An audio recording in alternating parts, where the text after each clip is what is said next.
મોડાસા પંથકમાં વીજળીના કડાકા સાથે ધોધમાર વરસાદ, ગરમીથી રાહત, ખેડૂતોમાં ખુશીનો માહોલ સર્જાયો. હવામાન વિભાગની આગાહી વચ્ચે અરવલ્લી જિલ્લામાં વરસાદનું આગમન. જિલ્લાના મુખ્ય મથક મોડાસા સહિત સાકરિયા, કંપા, આનંદપુરા, કંપા, ઝાલોદર અને માથાસોલિયા જેવા વિસ્તારોમાં વીજળીના કડાકા ભડાકા સાથે વરસાદ વરસ્યો. અચાનક વાતાવરણમાં આવેલા પલટાના કારણે છેલ્લા ઘણા દિવસોથી ગરમીમાંથી લોકોને રાહત મળી છે. ચોમાસાના પ્રારંભિક વરસાદથી ખેડૂતોમાં ખુશીની લાગણી છે. ખેતીકામ માટે આ વરસાદ લાભદાયી બનતા ખેડૂતોમાં સારા પાકની આશા જાગી છે. હાલ અરવલ્લી જિલ્લામાં ચોમાસાની સક્રિય શરૂઆત સાથે લોકોમાં સંતોષ અને ખુશીનો માહોલ છે.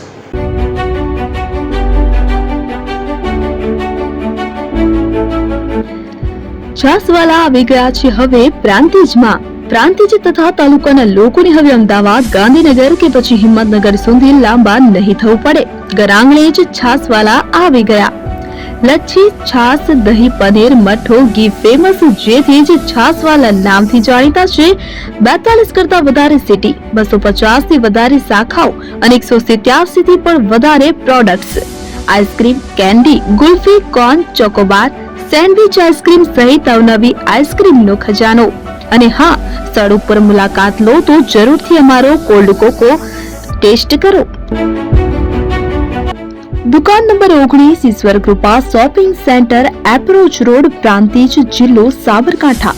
Contact number 8326116618.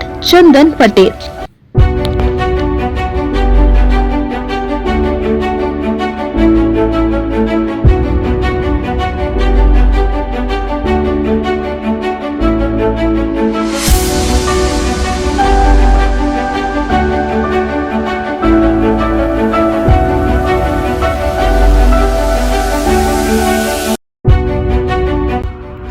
AP jewellers Sabarkantha Aravalli જિલ્લાનો વિશાળ એકમાત્ર શોરૂમ પ્રાંતિજ ખાતે આવેલ છે.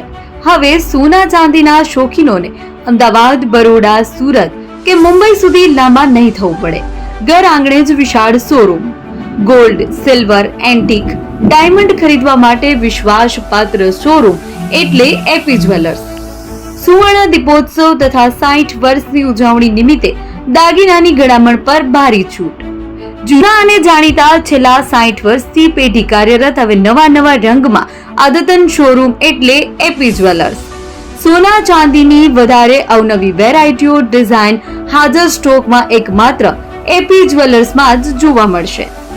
મંગળસૂત્ર, બ્રેસલેટ, બંગડી, એન્ટિક સેટ, પાટલા, વીટી સહિતની અવનવી હાજર ડિઝાઇન સાથે સેટ તથા ઓર્ડર ઉપર બનાવી આપવામાં આવશે.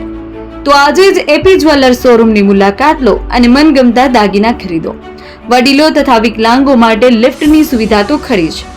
લગ્નના ઓર્ડર માટે સ્પેશિયલ રૂમની સુવિધા.